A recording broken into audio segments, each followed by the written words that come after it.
Hello friends and welcome back for another episode of Indie Impressions. My name is Nick and today we're going to be checking out A Cosmic Forest, another game from the 7-Day FPS Challenge / Game Jam. And this one looks to be a real weird one, so we're going to be exploring, I guess a Cosmic Forest. I guess the name says it all, doesn't it? It's a first-person abstract exploration game and we can move around in, I don't know, it seems like only the X-axis, the Y-axis is off limits. There won't be any, like, descent style, what do they call those, like 4D games where you can move in every single direction. No, we're just going to be moving like in and out, but within those two abilities here, we're actually going to have quite a bit to explore. And then we've got this pretty wild color scheme as well as some noise filter. There's actually something kind of glitching out here on the right. I'm not sure if that's intentionally or what. And we can actually shoot some bullets, and we're going to be doing a little bit of exploration here and see what we can find. Maybe some monsters from space, maybe some flickering textures. I don't know, it could be anything, right? Space is a weird place, especially when you get into indie games. I kind of want to live here. Oh yeah, okay. I found a space worm, I guess. I think I killed it. I don't know if that's good or bad. Let's keep walking, alright, or flying. Oh, I found another space worm. I'm told that there is a way to finish this game, although I'm pretty sure I don't want to actually do that. We're just going to explore and take in the atmosphere and the ambience as well as we can. Pretty interesting music and sound effects that are going on. More of the ambience than anything else. It's not really driving us in any particular melodic nature, but it does complement the somewhat discordant action on the screen. I mean, honestly, this is about as discordant of a frame of art that I've seen in a while. I feel like it would be kind of cool, though, if we could fly up and down and also have the same stuff going on that we have on the left and right that we can, explore in those directions too. But, whatever. It's all good. Oh, look, we found another indie game with cubes. I just can't seem to stop. So I'm shooting cubes, I'm flying past cubes. As you've seen, the last couple of games I've played, actually, I think in a row, have all had prominently featured cubes. I'm not sure if I'm just following this worm dude, or if there's some reason he's around. Another commonly occurring trope, I've said this so many times now, but every time I feel it bears mentioning again. Please, please, please, indie developers, if you're making a Unity game, and again, this is a Unity game, I'm not sure if I've said that or not, please make sure you capture the mouse so it doesn't just fly off the screen and then I click and then it sticks to the desktop and then I lose focus on the game. That really bugs me a lot. I've been told by other people that they don't have that issue as much. I'm not sure why that is. If it's my problem, then I apologize, because I'm not trying to cause you any undue grief. But I feel like it's come up so many times, and, again, I really don't know 100% if it is just not my fault, but... Oh, what is this? We've got a new thing going on. Okay, looks like we found the Intergalactic Tribunal here or something. I have no idea what to think out of these. Are these worms dancing in space?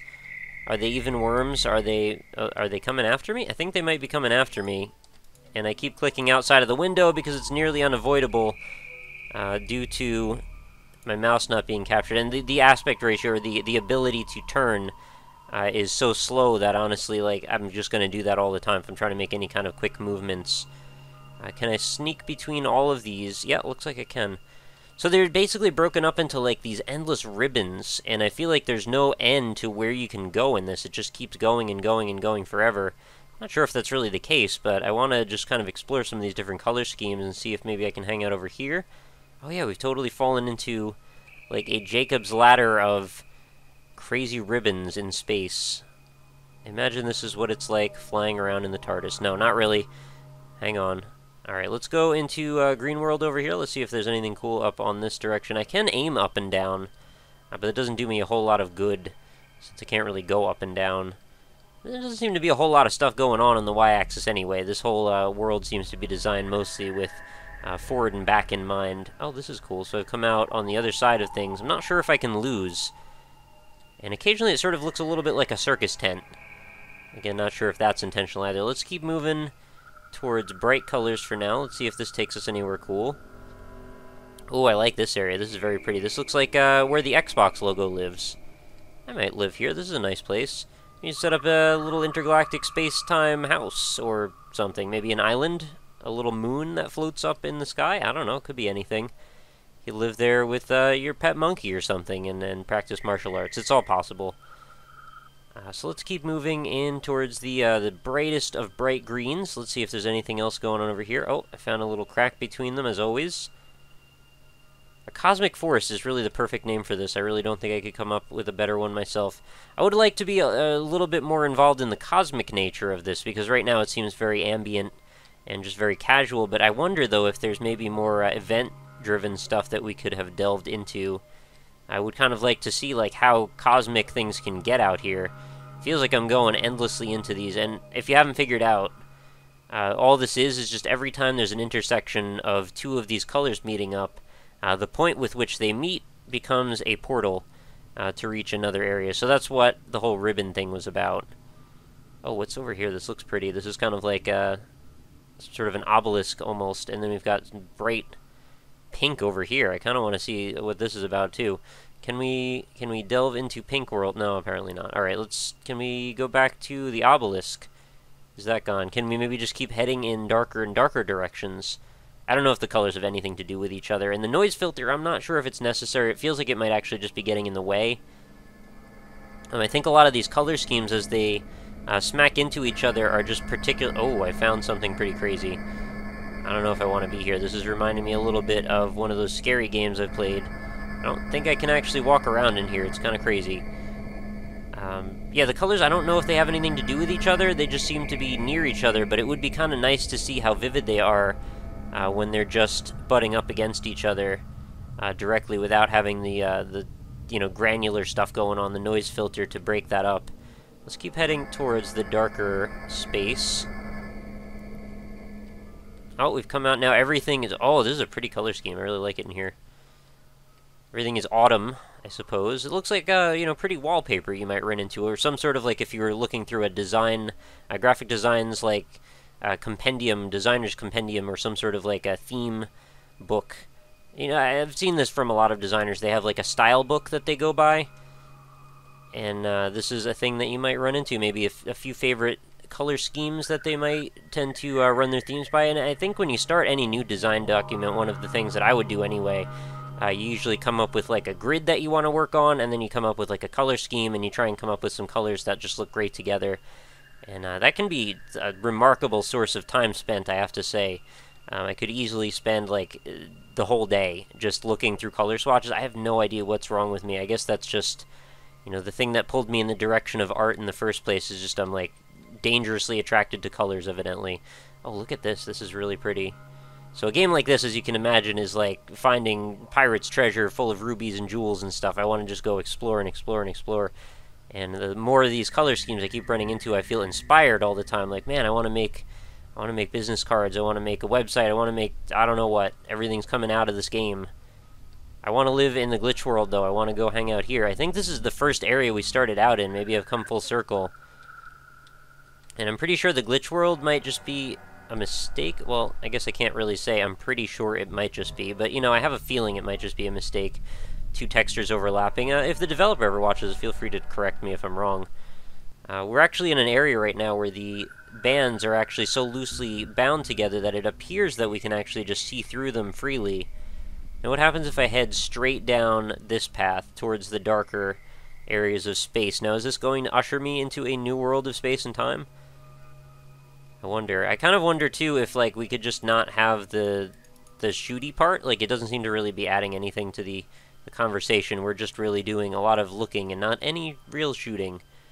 Maybe I should try and shoot one of these things, see if anything happens. Hard to tell what I'm shooting versus the little cubes that happen to be hanging out anyway. And these dudes get so far off the bottom of the screen I can't really look down at them, so I'm not sure what to do about that.